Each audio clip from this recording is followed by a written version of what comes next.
जिज्ञासु मित्रों, बहुत बहुत अभिनंदन है आप सभी का दिव्य सृजन में।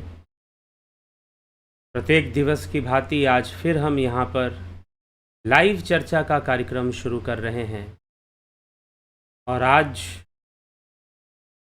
लाइव चर्चा के विषय हैं। लाइव चर्चा का जो विषय है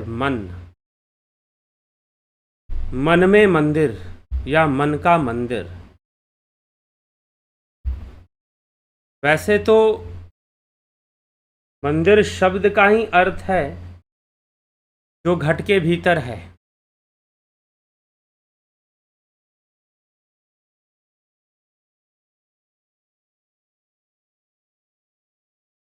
तो मन में मंदिर,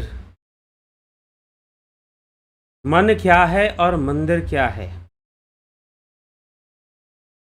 और मन में ही मंदिर का वास कैसे है, किस प्रकार से है, हम इस विषय को कैसे समझें।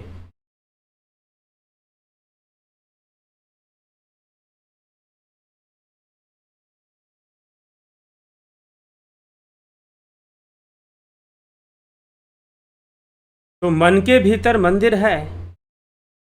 कौन सा मंदिर है, कैसा मंदिर है?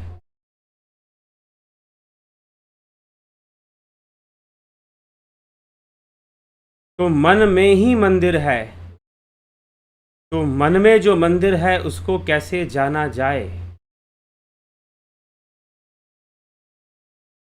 अगर हम शास्त्रों का अध्ययन करें, संतों की वाणियों का अध्ययन करें, योगियों की वाणियों का अध्ययन करें, तो वो बहुत कुछ बतलाते हैं इस विषय में। इस विषय में, मन के मंदिर विषय में, कि मन के भीतर भला मंदिर कैसे हो सकता है, अगर है तो किस प्रकार का मंदिर है, कैसा मंदिर है मन के भीतर।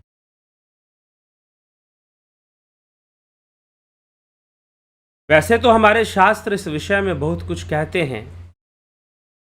देहस्था सर्व तीर्थानि, देहस्था सर्व देवन धाम, देहस्था सर्व विद्याश्च गुरु वाक्यान लभ्यते। देह के अंदर सारे तीर्थ हैं, देह के अंदर सारे देवधाम हैं, देह के अंदर सारे तीर्थ हैं, देह के अंदर सारे देवधाम हैं, और देह के अंदर ही सारी विद्याएं हैं। देहस्था सर्व तीर्थानि, देहस्था सर्व देवधाम, देहस्था सर्व विद्याश्च गुरु वाक्यान लभ्यते। देह के अंदर सारे तीर्थ हैं, देह के अंदर सारे देवधाम हैं, देह के अंदर सारी विद्याएं हैं। लेकिन किसी आध्यात्मिक, किसी योग गुरु, किसी श्रोत्रिय ब्रह्मनिष्ठ से घट में प्रकट होंगे। वह देवधाम भी घट में प्रकट होंगे, तीर्थ भी घट में प्रकट होंगे। इसी का सहयोग कोई जो जानता है वो जना सकता है। तो घट में होंगे। मन का मंदिर मतलब घट का मंदिर, अंतःकरण का मंदिर। मन मंदिर तन वेश कलंदर, घट ही तीरथ नावा। एक शब्द मोहे प्राण बसत है, बहुरी जन्म न पाओ।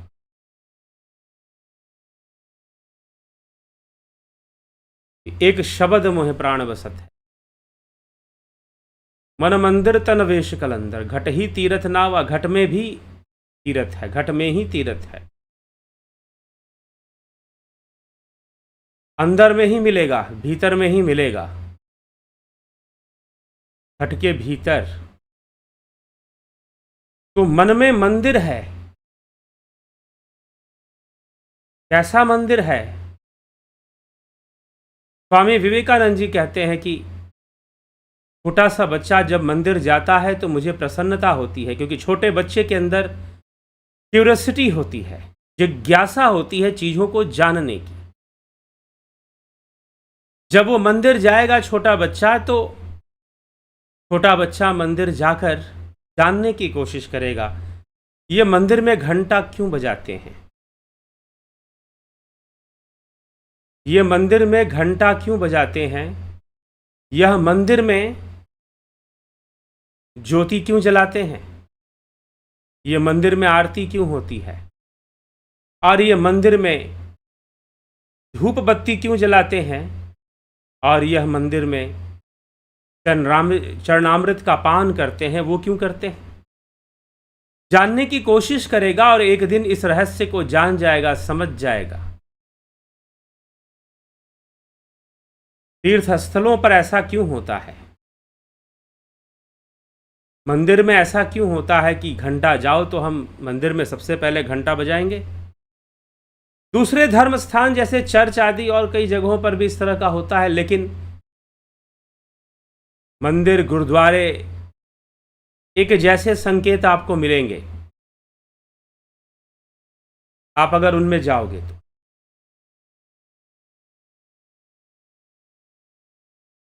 फिर थोड़ा स्थान भी मिलेगा जहां आप बैठ सको, थोड़ा ध्यान कर सको। तो मन में ही मंदिर है, अंदर प्रवेश करने का मार्ग चाहिए। बाहर का मंदिर भी है, बाहर से प्रवेश करते हैं हम, बाहर से पवित्र होते हैं हम उसमें। बाहर का मंदिर एक संकेत हमारे सामने रख देता है कि मंदिर में हम जाते हैं, घंटा बजाते हैं। घंटा बजाने से क्या हो जाएगा, भगवान प्रसन्न हो जाएंगे कि क्या हो जाएगा। एक बच्चा ऐसे ही अपने माता पिता के साथ चला गया, एक बच्चा जो है अपनी माता पिता के साथ चला गया मंदिर के भीतर,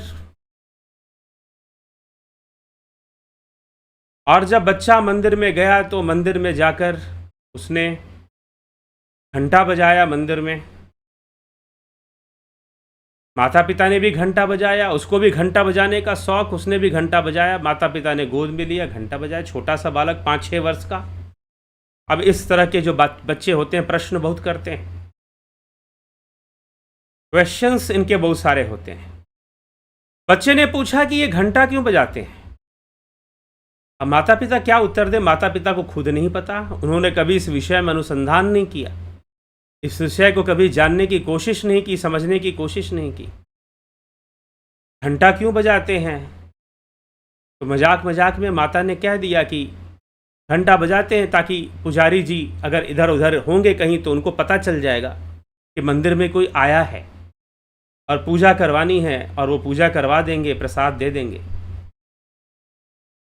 बता दिया बच्चे को। फिर सुबह सुबह मंदिर गए, ज्योत जलाया। बच्चे ने पूछा ज्योत क्यों जलाया, तो फिर माता पिता ने उत्तर दे दिया कि भाई क्योंकि मंदिर में हम आए हैं तो भगवान के सामने हम प्रकाश फैलाएंगे, ज्योत जलाएंगे। बच्चे ने कहा कि सुबह सुबह इतना बड़ा सूर्य उदय हुआ है, सबको रोशनी दे रहा है, सबको प्रकाश दे रहा है, तो भगवान को भी तो उसका प्रकाश मिल जाएगा। अलग से ज्योति जलाने की क्या जरूरत है, अलग से ज्योति जलाने की भला क्या आवश्यकता है। अब बच्चे ने फिर प्रश्न कर दिया ज्योति क्यों जलाया। अब जाने लगे मंदिर के बाहर, तो अगरबत्ती धूप बत्ती जला दी, सुगंध कर दिया। सुगंध, कई मंदिरों में धूप बत्ती भी जलती है, कई मंदिरों में इत्र का प्रयोग भी होता है, देवी मंदिर में, और कई जगहों पर खाटू श्याम के मंदिर में इत्र का प्रयोग भी होता है, और कई मंदिरों में इत्र का प्रयोग भी होता है, सुगंध किया जाता है। अब ये सुगंध भी फैलाई गई, और जब वहां से जाने लगे तो पंडित जी ने चरणामृत दिया, ऐसे चरणामृत लिया और ऐसे पान कर कर मस्तक पे धारण किया। चलो ठीक है, पान किया, मस्तक पे क्यों धारण किया। रुमाल होता है ना, रुमाल से पोंछ लेते, तौलिए में हाथ पोंछ लेते, हाथ गंदा हो गया था, वैसे भी हाथ गंदा आता है तो नैपकिन में, तौलिए में, रुमाल में ऐसे तो पोंछते हैं।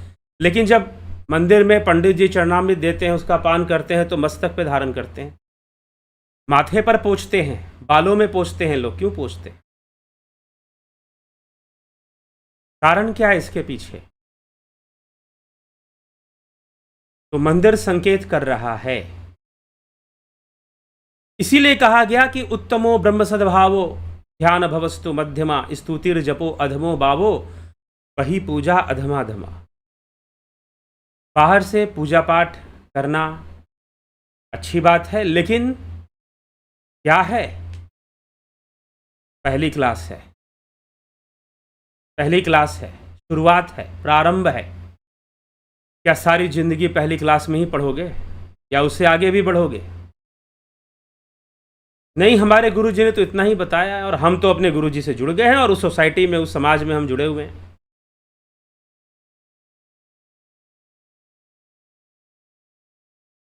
हम कैसे छोड़ दें? पहली क्लास में ही पढ़ते रहोगे या उससे आगे भी बढ़ना है? उससे आगे भी बढ़ना है, क्या करना है? आगे बढ़ना है या नहीं बढ़ना है, प्रश्न ये है। तो उत्तमो ब्रह्म सद्भावो ध्यान भवस्तु मध्यमा, ध्यान मध्यम है। स्तुतिर जपो अधम भावो, स्तुति जप करना अधम भाव है। वही पूजा अधमाधमा, और बाहर के जितने भी पूजा पाठ हैं वो उससे भी अधम हैं, मतलब कि पहले के हैं, नीचे के हैं। तो एक बच्चा नर्सरी में एडमिशन ले ले प्री स्कूल में, और प्री स्कूल में ही पढ़ता रह जाए 10 सालों तक, तो क्या होगा फिर? क्या लाभ होगा? इसलिए स्वामी विवेकानंद कहते हैं कि छोटा सा बच्चा जब मंदिर जाता है मुझे प्रसन्नता होती है, लेकिन एक बूढ़ा आदमी भी घंटों अपनी आत्मा का कल्याण, आत्मज्ञान की ओर ना बढ़कर, घट में जो मंदिर है उसका ज्ञान प्राप्त ना करके, घट में जो तीर्थ है उसको ना जानकर,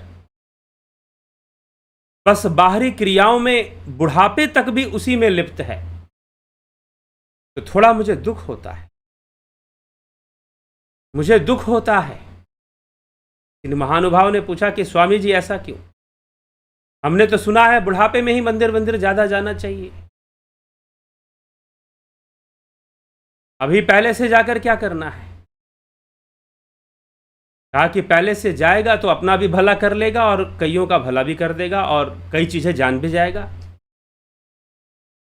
पता चला कि जब शरीर ढल गया तो चीजें पता चली, तो फिर थोड़ी दिक्कत तो है।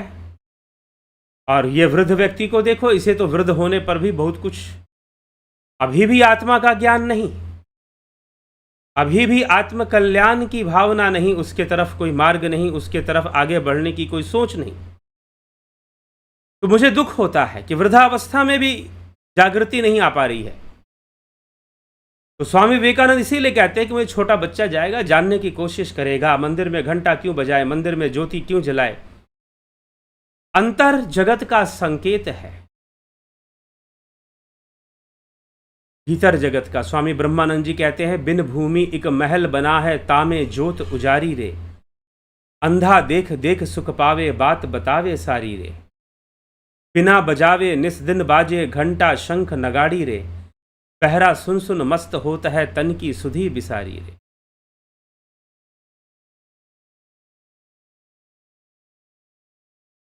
बिन चंदा के चमक चांदनी, ज्योत में ज्योत समानी, कबीर साहिब कहते हैं। ये कबीर की वाणी थी, पहले वाले ब्रह्मानंद जी की।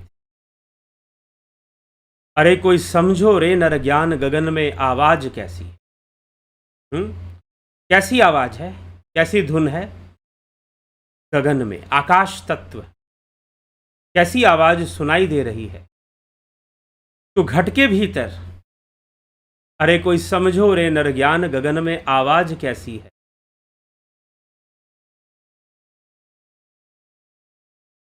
बिन भूमि एक महल बना है, तामे ज्योत समानी है, मतलब एक भूमि है, बिन भूमि एक महल बना है। बिन चंदा के चमक चांदनी, ज्योत में ज्योत समानी है। अरे कोई समझो रे नर ज्ञान, गगन में आवाज कैसी है। कबीर साहिब की ऐसी कोई वाणी है। तो इस तरह से गगन में आवाज आ रही है, कैसी आवाज आ रही है, कैसी धुन सुनाई दे रही है। बिन चंदा के चमक चांदनी, चंदा नहीं है फिर भी चमक चांदनी दिखाई दे रही है। बिन चंदा के चमक चांदनी, ज्योत में ज्योत समानी है। अरे कोई समझो रे नर ज्ञान, गगन में आवाज कैसी। इस तरह से कई पद कबीर साहिब ने लिखे। इस तरह से आत्मज्ञान, अनुभूति, आत्म होती है, अंतर का अंधकार, अंतर का तमस दूर होता है और घट में ही प्रकाश होता है। घट में ही प्रकाश होता है। कहत कबीर सुनो भाई साधो, यह पद है अलबेला, जो इस पद का भेद बतावे सो गुरु में चेला। कहत कबीर सुनो भाई साधो, यह पद है अलबेला। ये जो बातें मैं बता रहा हूं ये ऐसे समझ में आने वाली बात नहीं है, लेकिन जो इसका भेद बता दे उसी को गुरु कहते हैं। जो इसका भेद बता दे उसी को गुरु भी कहते हैं, ऐसा कबीर साहिब लिखते हैं। गुरवाणी में कई वानियां ऐसी आती हैं कबीर साहिब की। जनहारा या घट भीतर नवलख तारे, यही में गुरु हमारा। तो संत कबीर यह भी बात कह देते हैं। तो कई रहस्यों को प्रकट किया जा रहा है। तो मंदिर संकेत है। मंदिर संकेत है कि घट में ज्योत जलेगी, घट में नाद होगा, घट में घंटा बजेगा, घट में अमृत वर्षा होगी, घट में ही अमृत वर्षा होगी, अमृत झरेगा घट के भीतर। भगवान शिव माता पार्वती से अमृत का रहस्य बताते हैं। सोम धारा छरे दियातु ब्रह्म रंध्राद वराणने, सोम धारा छरे दियातु ब्रह्म रंध्राद वराणने, पित्वा आनंद मस्त्वाम यह स एव मध्य साधक। सोम धारा बरसती है, ब्रह्मरंध्र से बरसती, सहस्रार से बरसती है, ब्रह्मरंध्र से। इसीलिए हम जब पंडित जी चरणामृत देते हैं, हम पान करते हैं, मस्तक पे धारण करते हैं। तो सोम धारा बरसती है, ब्रह्मरंध्र से बरसती है। सोम धारा छरे दियातु ब्रह्मरंध्राद वरानने, हे वरानने, हे पार्वती, सोम धारा बरसती है मस्तक से, ब्रह्मरंध्र से। पित्वा आनंद मस्त्वाम, एक योगी उसका पान करता है और आनंद की अनुभूति करता है। पित्वा आनंद मस्त्वाम यस एव मध्य साधक, और जो ऐसे अमृत का पान करता है उसे मध्य साधक कहते हैं। वह मद्यपान करने वाला मध्य साधक है। लेकिन आजकल मध्य का अर्थ भी अलग, सोम का अर्थ भी अलग लगा लिया है लोगों ने, अपने मतलब का अर्थ निकाल लिया है। लेकिन जब सही योग होगा, जब सही ध्यान योग होगा, तो मन के मंदिर में उतरने का रास्ता मिलेगा। जब सही ध्यान योग होगा तो मन के मंदिर में उतरने का मार्ग मिलेगा, मन के मंदिर में उतरने का रास्ता मिलेगा। और जब मन के मंदिर में उतरोगे तो क्या होगा? प्रकाश अरस्वती रूपा सर्व ज्योति विधीयते, ब्रह्मनादम समाध्याता मध्य में समृद्धते।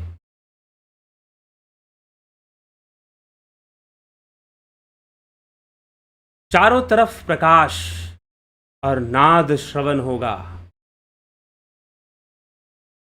घट के भीतर ज्योत जलनी शुरू हो जाएगी, घट के भीतर ज्योत जलनी शुरू हो जाएगी, घट के भीतर ही नाद सुनाई देगा। मन के मंदिर में जब प्रवेश करोगे, लेकिन कैसे प्रवेश करोगे? कबीर साहिब कहते हैं कि जो इसका भेद बताएगा वही तो गुरु है, वहीं से तो शुरुआत होगी। तो मन मंदिर तन वेश कलंदर, घट ही तीर्थ नावा। मन मंदिर है, जी हाँ, घट में तीर्थ है। तो स्वामी तुलसीदास जी भी लिखते हैं, बड़े भाग्य मानुष तन पावा, सुर दुर्लभ सद ग्रंथ ही गावा, साधन धाम मोक्ष करी द्वारा, पाई न जही परलोक सवारा। बड़े भाग्य से मनुष्य जीवन की प्राप्ति होती है, बड़े भाग्य मनुष्य तन पावा। सुर दुर्लभ,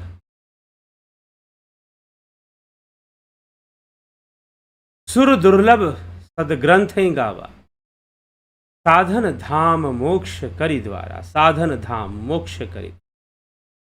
यह मनुष्य जीवन, यह मनुष्य का तन, मानव तन, मनुष्य का शरीर साधन है, धाम है, मोक्ष का द्वार है। यहीं से मोक्ष की यात्रा होगी, यहीं से मोक्ष तक, यही द्वार है जहाँ से मोक्ष की प्राप्ति हो सकती है, इस मनुष्य जीवन के माध्यम से।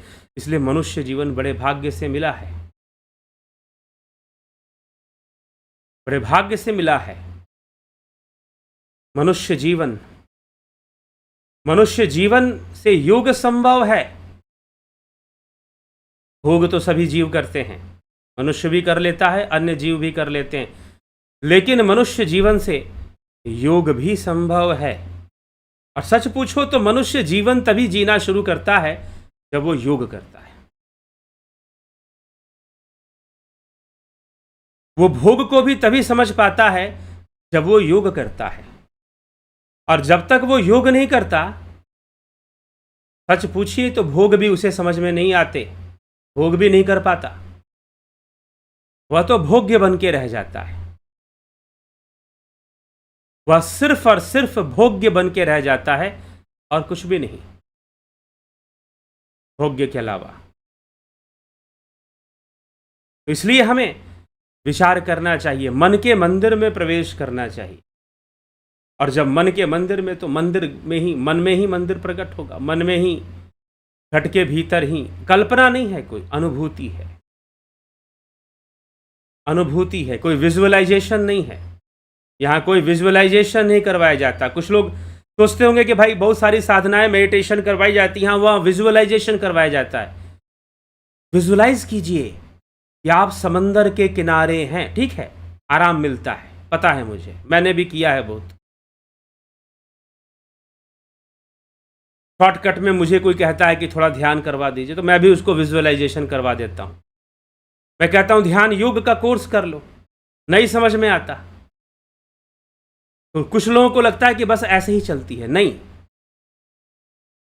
ध्यान करने में फर्क है। कोई विजुअलाइजेशन यहां नहीं करवाया जाता ध्यान योग में। ध्यान रखिएगा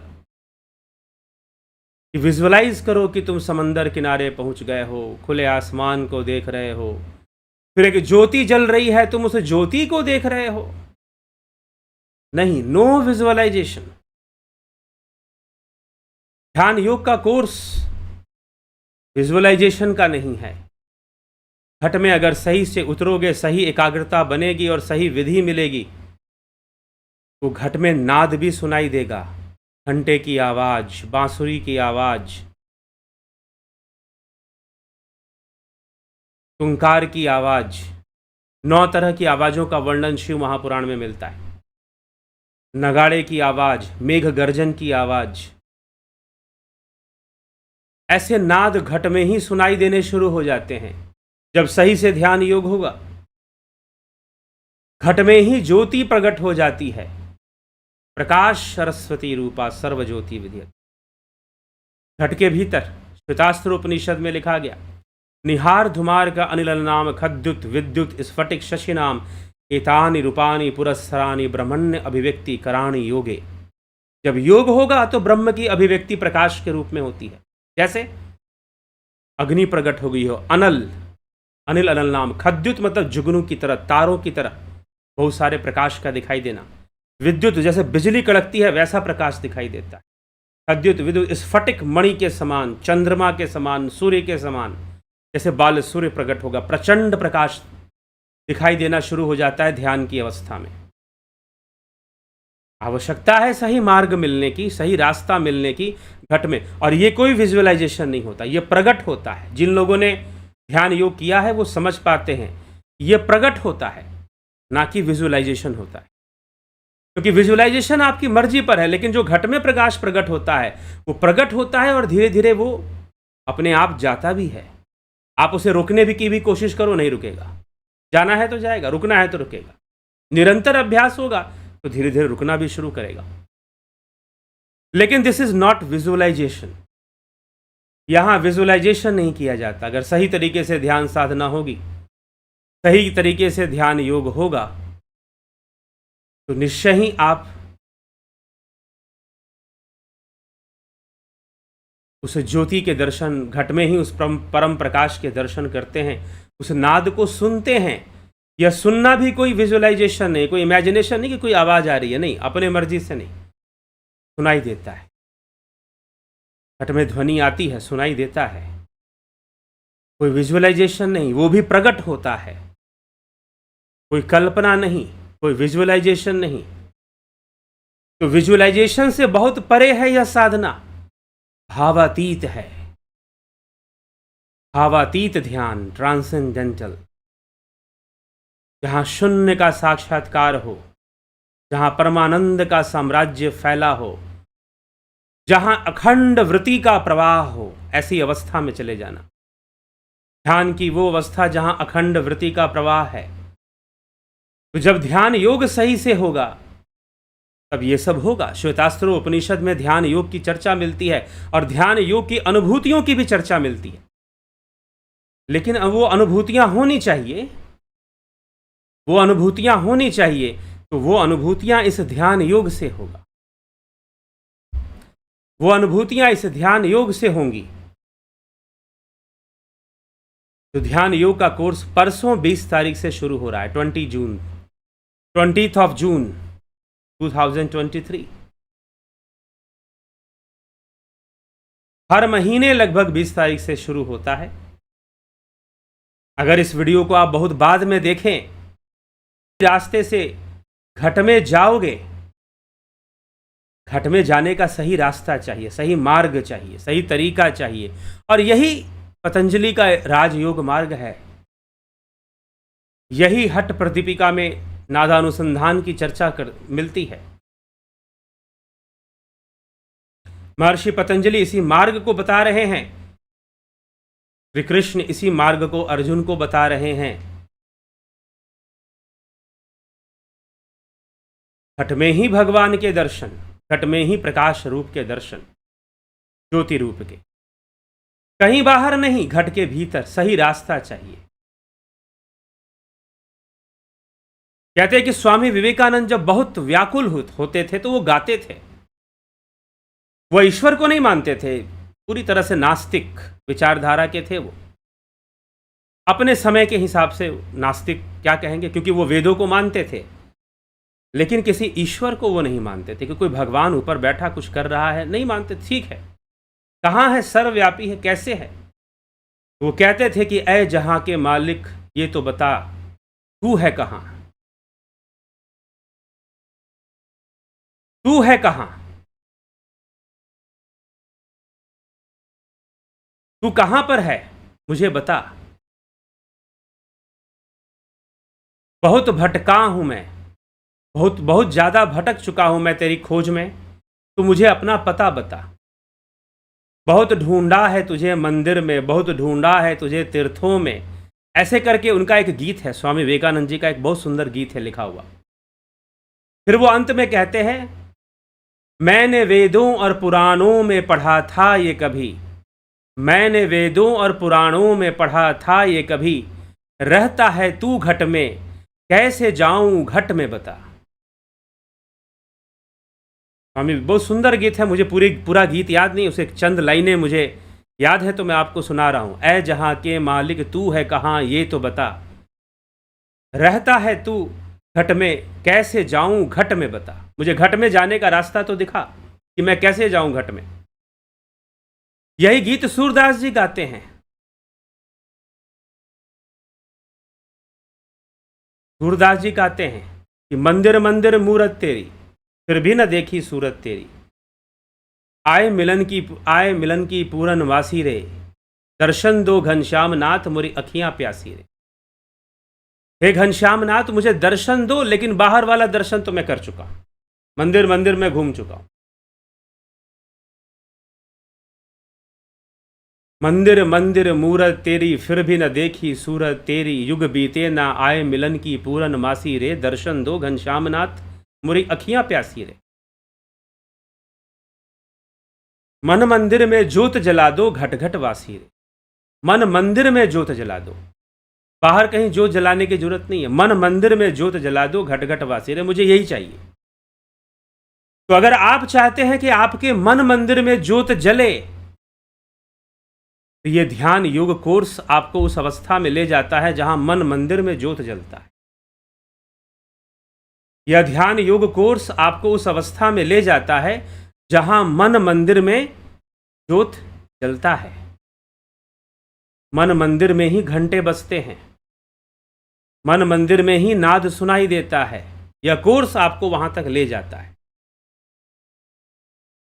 यह कोर्स के रूप में डिजाइन किया गया है इस साधना को, ताकि आप कम से कम गंभीरता पूर्वक इसको ग्रहण करें। यह साधना ऐसी नहीं है कि चलते फिरते कोई भी कर ले।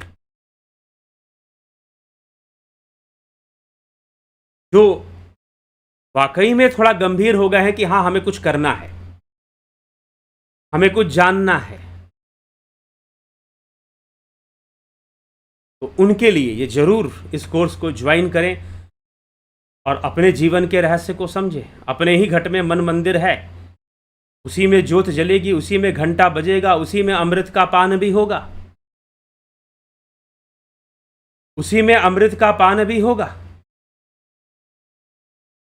लेकिन वहां तक पहुंचना कैसे है, उस घट तक पहुंचना कैसे है, उसका मार्ग ही ध्यान योग है, वह रास्ता ही ध्यान योग है, उसी को करना है। तो भीतर में है, शास्त्र कहते हैं, पुराणों में भी आता है, भगवान शिव भी कहते हैं, इदम तीर्थमिदम तीर्थ भ्रमंती तामसा जना आत्मतीर्थम न जानंती कथम मोक्षम वराणने। जो बहुत सारे तीर्थों की यात्रा करते हैं लेकिन आत्म तीर्थ को नहीं जानते, तो भला उन्हें मोक्ष कैसे प्राप्त हो पाएगा। तीर्थों की यात्रा करो, अच्छी बात है, लेकिन आत्म तीर्थ को भी तो जानो। और वही नहीं जाना तो फिर सब व्यर्थ हो जाएगा।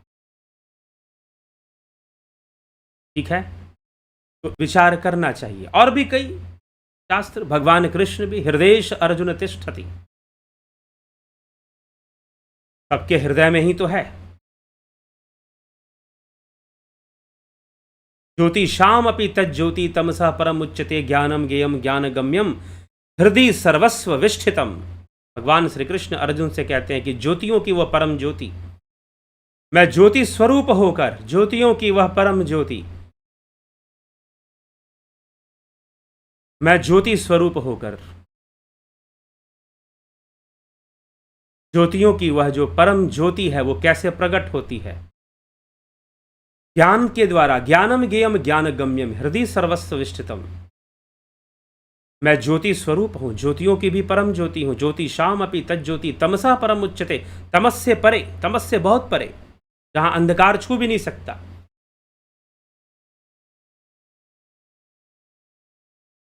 जहां अंधकार छू भी नहीं सकता, उस परम ज्योति को प्राप्त कर लेते। ज्ञानम ज्ञेयम ज्ञान गम्यम हृदय सर्वस्व विष्ठितम, हृदय में, सबके हृदय में वास कर रहा है। श्रीमद् भगवद गीता में भगवान कृष्ण भी। तो एक मार्ग है योग का, योग मार्ग हमें इस दिशा में ले जाता है और हमें ऐसा ध्यान योग घट के भीतर मंदिर को प्रकट करता है। और तीर्थ का निर्माण, जितने भी तीर्थ निर्मित हुए, निर्मित कैसे हुए? अरे भाई, योगियों के द्वारा निर्मित हुए हैं। योगियों के द्वारा ही तो निर्मित हुए हैं, या स्वयं आदि योगी ने निर्मित किए हैं। किसी ने साधना की है, कोई ज्योतिर्लिंग कहीं पर बना हुआ है, आप उसकी कथा पढ़ो। किसी ने वहां तपस्या की है, चंद्रदेव ने, चंद्रमा ने तपस्या की तो सोमनाथ बन गया। भगवान कार्तिकेय ने तपस्या की तो मल्लिका अर्जुन बन गया। ऐसे किसी ने साधना की, किसी ने तपस्या की, तो वहां पर तीर्थों का निर्माण हो जाता है। लेकिन हम तीर्थ से जुड़ जाते हैं, मंदिर से जुड़ जाते हैं, मन के भीतर वाले मंदिर से नहीं जुड़ पाते। यहां पर हम चूक कर जाते हैं, यहां पर हमसे गलती हो जाती है। वास्तव में जहां से जुड़ना था, हम वहां से नहीं जुड़ पाते। बाहर के मंदिर, बाहर के तीर्थ स्थान बनाए गए प्रेरणा देने के लिए। संत ज्ञानेश्वर ने बाल्य अवस्था में ही कठोर साधना की, कठोर तप किया और योग सिद्धियों को भी प्राप्त कर लिया।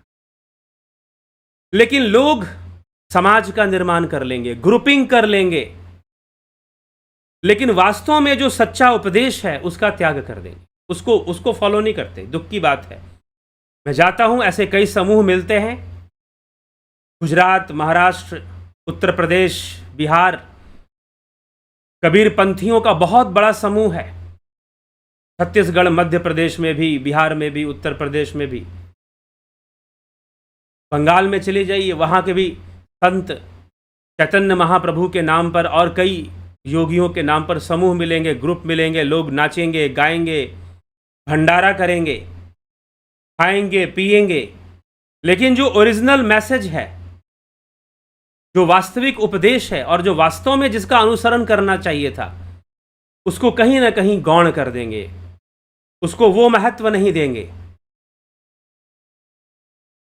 तो बड़े बड़े संप्रदाय बने हुए हैं संतों के नाम पर, लेकिन उनकी जो ओरिजिनल टीचिंग्स हैं, ओरिजिनल जो मार्ग वो दिखाना चाहते हैं, उसको फॉलो नहीं किया जा रहा, ऐसा देखने में आता है।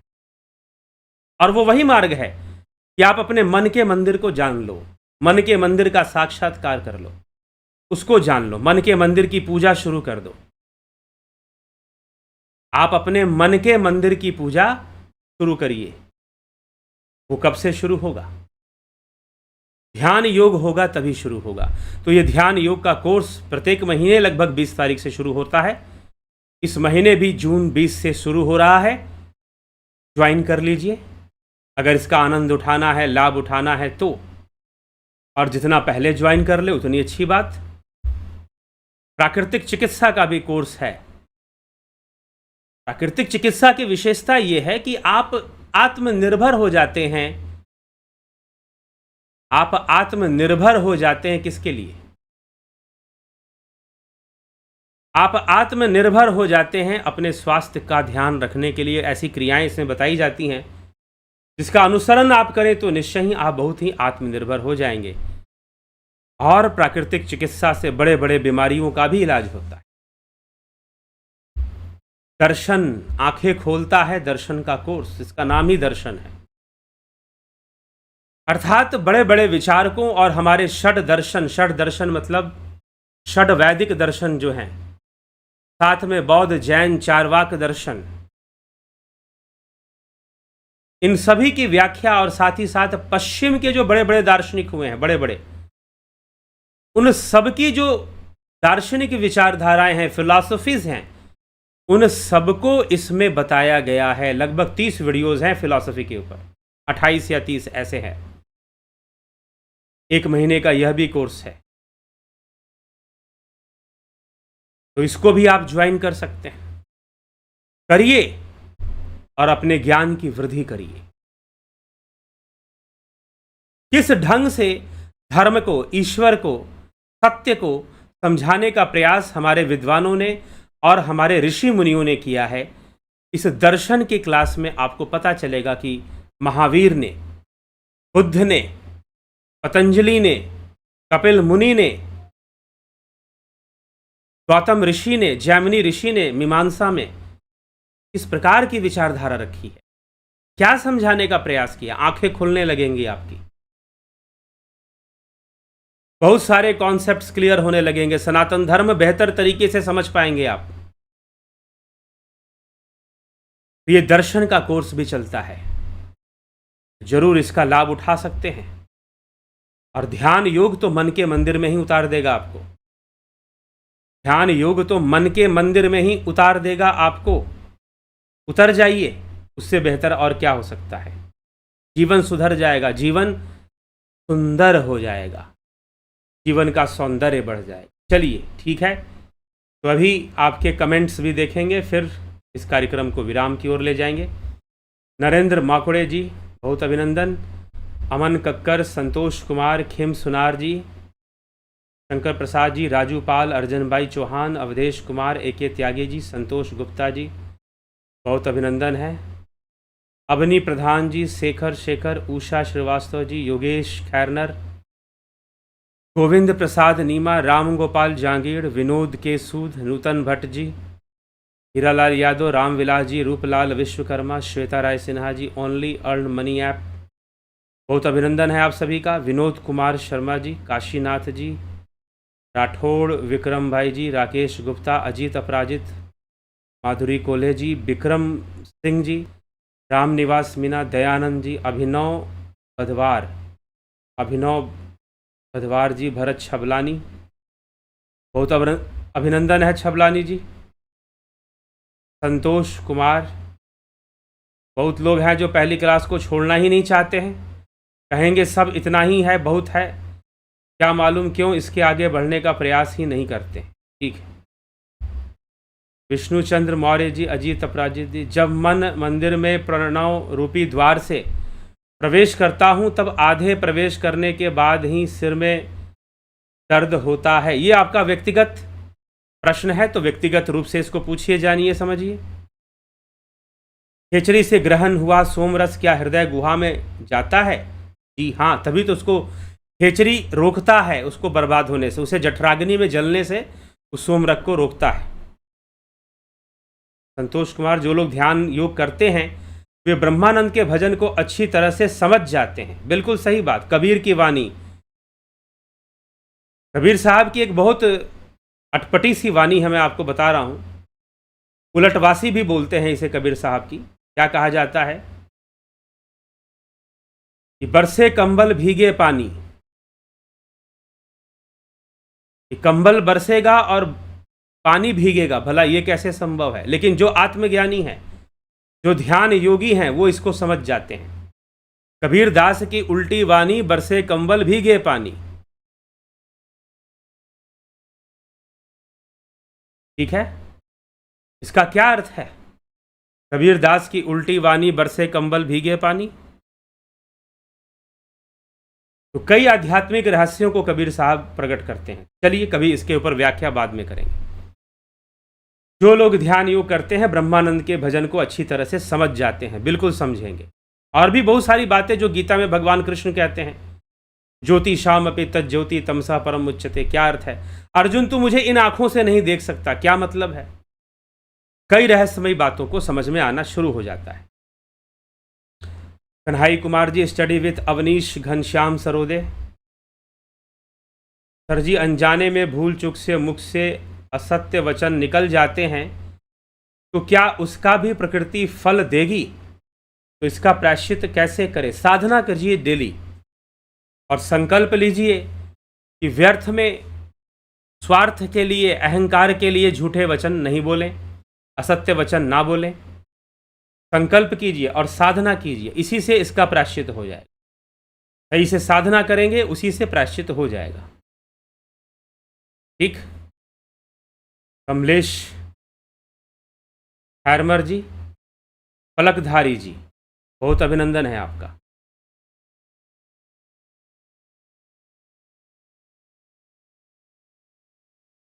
ठीक।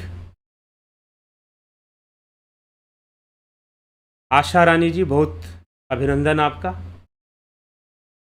तो इसी तरह से हम अब विचारों को यहाँ विराम देंगे। कल फिर मिलते हैं 9 PM लाइव चर्चा में। तो बहुत बहुत आभार आप सभी का। ओम तत्सत।